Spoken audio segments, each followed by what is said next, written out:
是我们上第2节课啊。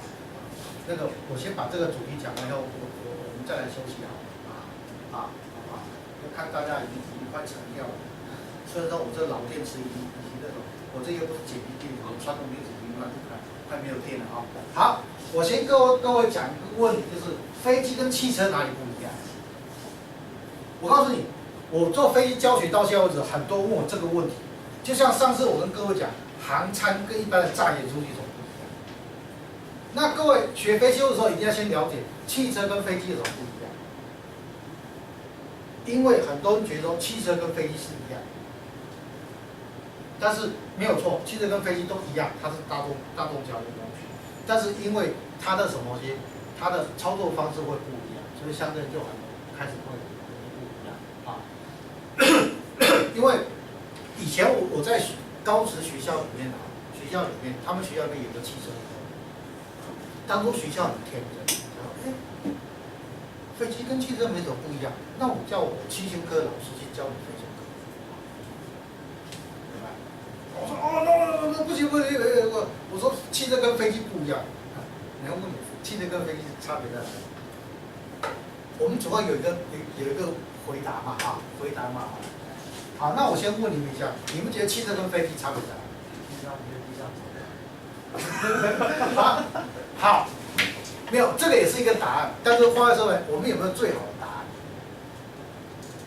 最好的答案，一个是用推力，另外一个是也不是。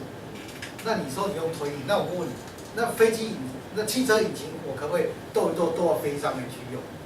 可以，一样可以用啊，你知道吗？一样可以用。好，来，答案揭晓。我说嘛Google 里面找到的东西不要找我这是 Google 里面找到的东西Google 里面找到的东西第一个，它引擎的磨耗程度不一样。我先跟各位讲为什么引擎磨耗那个程度不一样。各位，你在地面上开车的时候，有没有人一直瞪着，有没有不放？没有吧？为什么？红灯来了，你要不要松油门？小狗跑过来，你要不要松油门？旁边的小姐走过去很漂亮，对不对？你要不要松油门？要嘛，好。但是飞机引擎是一直都是开在某一个定位，长时间，对吧？你看起飞它是不是就是大马力就推到底，然后就飞行员坐在那边干嘛？等一盘，然后把平飞收回一点马力以后，它就一直飞到哪里？搞不好从台湾飞到洛杉矶去了，对吧？所以说，它的引擎那个马力输出的大小的那个变化大不大？飞机引擎不大，汽车引擎大，对吧？为什么？像我儿子开车一样，18岁刚考到驾照很屌到哪里你知道吗？一起步后油门给我踹到底，对吧？然后看到红灯给他刹到底，对吧？我有一次气到说停，你让我下车，你自己开好了，我走路回家好了，怕到。所以说你看汽车的引擎是怎样？大马力加速，因为什么？因为起步一定要是扭力很大，对吧？加速，对不对？但是你碰红灯是这样，你要放掉，就扭力又回来了，一下加速，一下又回来了，对吧？但是飞机不用飞机不用，为什么？因为起飞马力它是可能维持很长一段时间巡航马力它就维持很长时间，所以它引擎损耗不一样。所以汽车一颗引擎的损耗大概是差不多是5到7年就磨损了。所以汽车的寿命是多久？各位知道吗？汽车寿命是多久？各位，汽车有法定寿命，所以你买新车的时候，贷款的时候不会超过5年，你懂吗？超过5年就没价值。所以我每次教我儿子我说，你要不小心开车撞到人的时候，你先去问对方你的车子是几？就算宾士、BMW、Porsche， 我不管你，你先问对方几年。如果超过5年，对不对？不管他，为什么？因为5年事实上法定效期结束，但是它是没有价值。但是如果你告诉我周围人法拉利2年的车，稀有一考二好，所以它的引擎磨耗是不一样。第二个，它的效益是不一样。为什么说效益不一样？像我刚刚不是讲嘛，对不对？车子它在马路上跑的时候，它搞不好输出马力只有10%而已，但是飞机搞不好可以到100%，甚至60%。为什么？起飞的时候，飞机的引擎推力输出多少？100%。就是它到空中巡航的时候是60%。直升机引擎更可怕，为什么？直升机引擎是任何时候它在空中的时候都是100%的推力，啊，100%推力啊。直升机比较耗油啊，那操作环境不一样。什么叫操作？哎，你这样，我下面那张你比较好看，啊，这个好不好？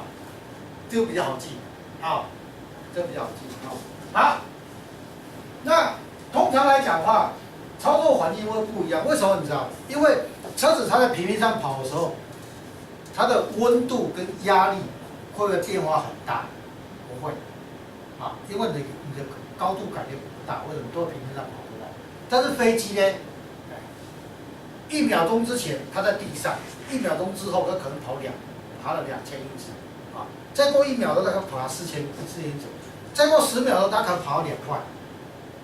高度不一样的时候，压力不一样，温度不一样，这个时候它的引擎的效能就不一样，啊，引擎效能不一样，啊，所以说这是它操作环境不一样啊，而且汽车那个谁，飞机有没有？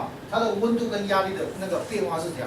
反应是相当迅速的。为什么？因为我们大气后面我会跟各位介绍啊，我们的大气我们大气是那种是它的每个空层的温度跟压力是不一样，但是飞机它要承受这些东西啊，这些东西，所以相对它的飞机结构也好，飞机引擎也好，那相对的那个受限的不一样。各位知道一台飞机的寿限多久？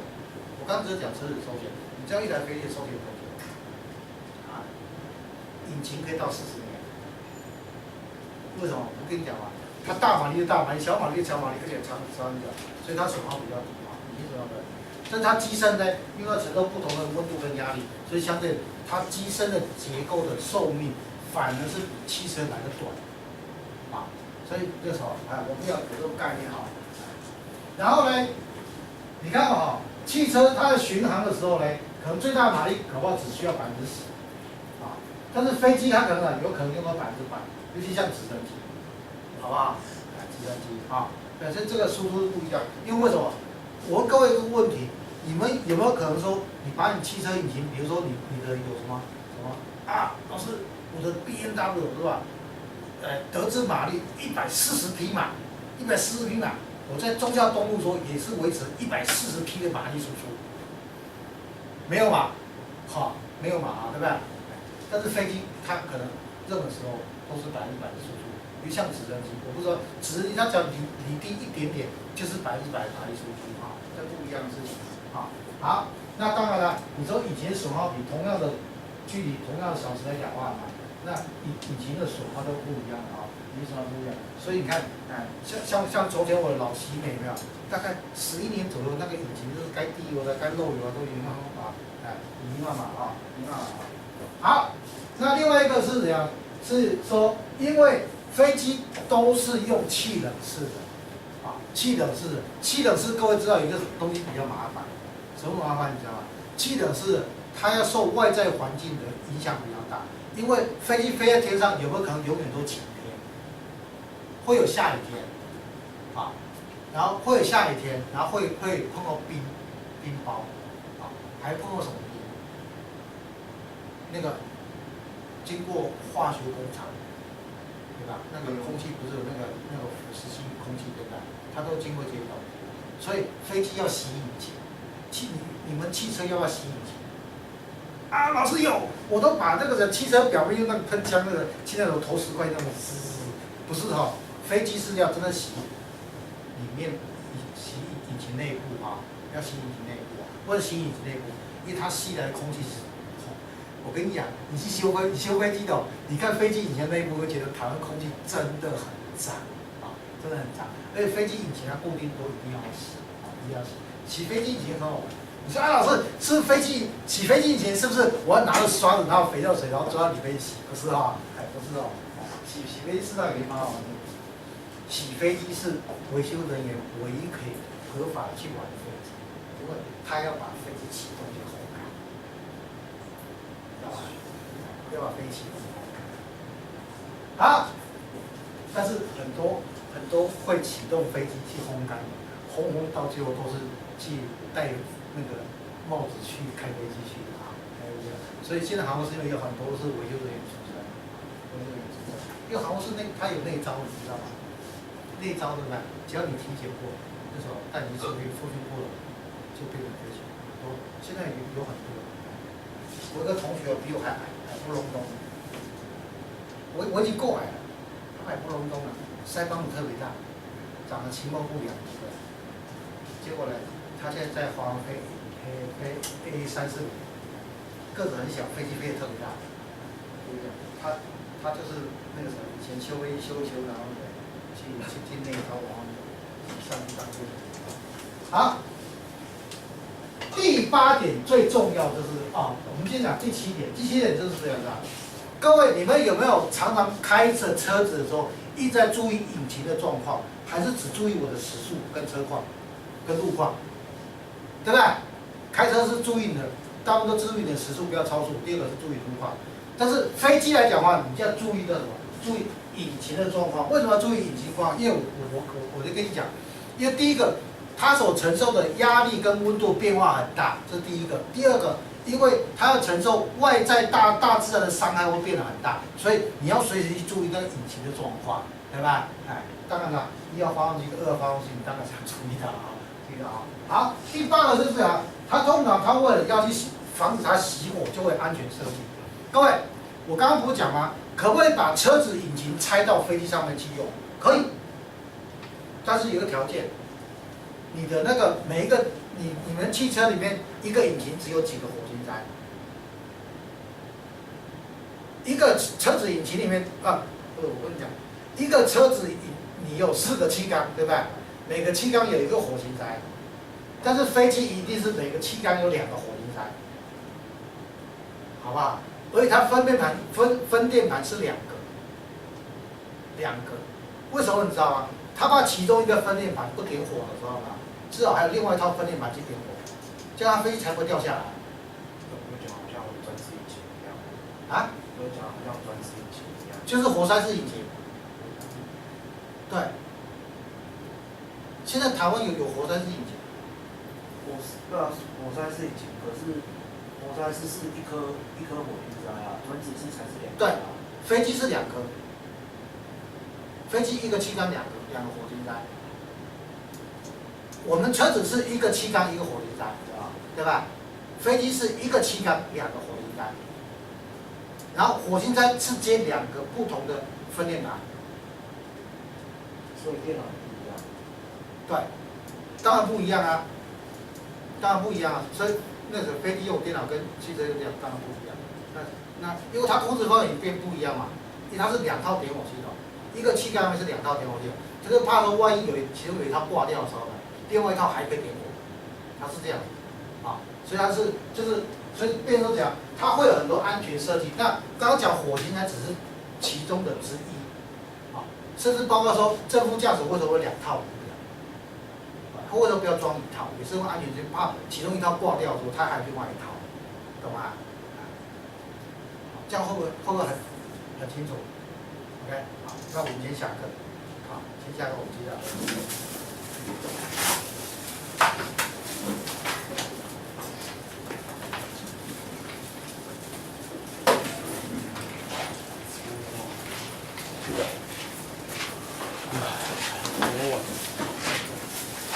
真的直接。我靠，这个我。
多。去考干嘛？可是你考现在不见了。他是修科技，飞机就跟当那个空军一样。我们只会考多少？有点小对，有点小对。他说他机坪的地形我对，机场内的地形不会的，就是什么登机门那种。他考试一样，不一样啊。机坪也是很。你说收票员吗？那个机场收票员。确定那种好。还有另一种就是飞机起降，会有一个人会在那边，除了空姐会在那。那是女生。没有啦，男生。我说的是 RC， 他那个单位是飞机起下来的时候，然后到空桥，先把那门打开，还把空桥连进去，然后等旅客图下完之后再进去看，有什么旅客出没，要不然就是飞机下来的时候，先跟那空姐确认说，残疾的人，就是行动不方便的人。有哪些还在先联络？那个他那个台新那个算吗？啊？就是悉尼旁边那个。那个是航警，也算。啊，那也是。可通常你确定不会在台上起地的，旁边就会有一个人配给你。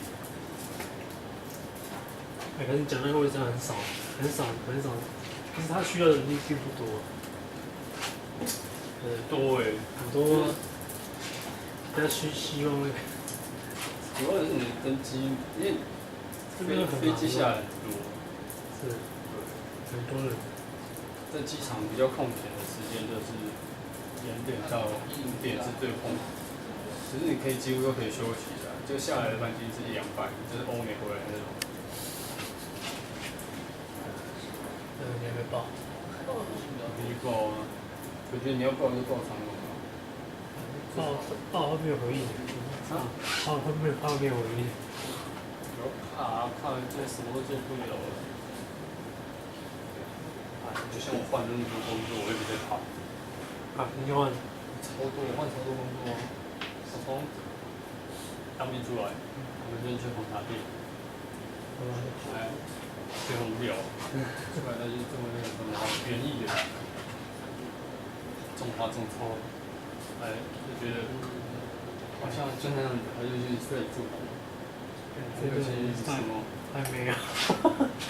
这你没有看没？其实我之前有陪过摄影师，干这他们，然后对啊，还没有比较多，比女生的钱比较好赚。对啊，还有再就是什么补习班嘛，一样那个夜店网，那我们可以一样。也是，还有就是什么Uniqlo，还有就是行情，还有广告媒体。那蛮多的，我才换几个。不是，我是想说，我自己那时候出来才25岁啊。不是23、24。那你自己想说，你不闯，什么时候要闯？你怎么知道这份工作到底是不是热？那时候对每个工作的冲击都是很美好，很正常，很爽，每天往外跑，什么都不爽。没有，还有什么工厂每天做那个轻松赚那种也没有。那个现在蛮凹的，都很凹。有的熬那几个小时，那很开心。可是我觉得这项工作就是长隆，我说长隆，就是你都有去过。他该给你的一定都会给，就是福利有建设好，让你安心。福利很好那时候11月初进去哦，12月底就可以领年终。你怎么进去？他们怎么进去？就行情啊，行情真行情。考试啊，面试啊，面试就是你一个队9个课长。你当怎么进去的？直接丢履历进去。先写资料啊，他通知我去面试，还有我就去那个大园什么，反正就是开车开到大园，然后停在那边，然后就过去。你他在大园面试。你家是本来在桃园。你说在大溪。大溪啊。还好，今天很远，我从那边开到机场也要1个小时。呀，1个小时，那我台北那不是2个小时？没有台北就快了，台北上去直接接外环道就直接到了，是啊，超快。因为我还要再绕，因为你是小路的关系。我要接出没有，因为我家附近一上去就是就有肉，只是我还要交流到上面还要再去经过几个地方。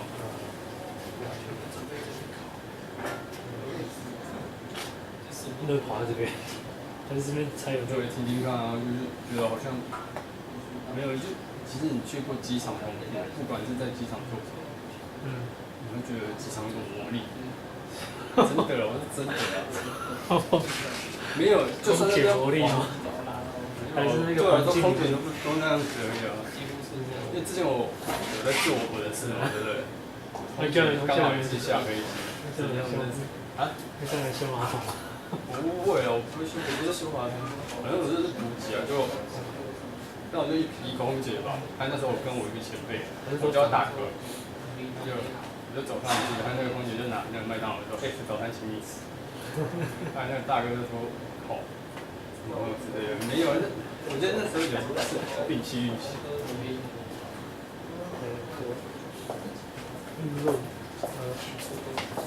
运动累。累呀，6个小时。不是那个，你要不是有一个帅哥对吧？他那个头发是挺过那个，常在自己不是，你要不是有个帅哥跑进来，他跑进来你再去问他们，因为他们也没有把袋子给我，所以我那个他也没有给我，所以他们怎么用我也不晓得，我也很好奇，就照着我反而让我紧张，因为我害怕被镜头。你可以在那个讲，放一下，那我就把都把，反正基本上来讲，我是有镜头没镜头都没关系。你看到我60岁，再让我出名就好。啊，好。另外一个重点就是汽车跟飞机还有一个很大的不一样，就是它会要有一个所谓的 fail safe， 听好，就是 fail safe 就是讲失效安全装置。什么叫失效安全装置？毕竟如果说车子坏了，你可以停路边等待什么？等待救援。飞机坏了，能不能等待救援？不行，对吧？不行呢，它就要一个什么东西？失效安全装置。什么叫失效安全装置？这概念是最近这几年韩国才有的，就是什么呀？这东西坏了以后呢，你不能因为这东西坏了影响到安全，这叫失效安全。那失效安全设计最简单概念是什么？你知道吗？现在民航机是不是都2个引擎以上？这是所谓失效概念的安全，失效安全的概念，好不好？失效安全的概念，好，所以说这个跟汽车跟飞机有什么不一样？其实我们大家做个了解，啊，因为毕竟，不然你们去考试的时候，真的有些人就是真的会问你说，哎，你觉得车子跟飞机有什么不一样？但是话呢，可以解释出来的真的没有几个人。其实很多人解释说，哦，一个在地上跑，一个在天空上飞。基本上地上跑跟天上飞就会不一样，懂吗？啊，因为毕竟哦，人类真的是叫什么万物之灵的，还是什么灵长类吗？就是人类每次都喜欢那什么超级自恋的哈。哎，一个最简单的哲学，对不对？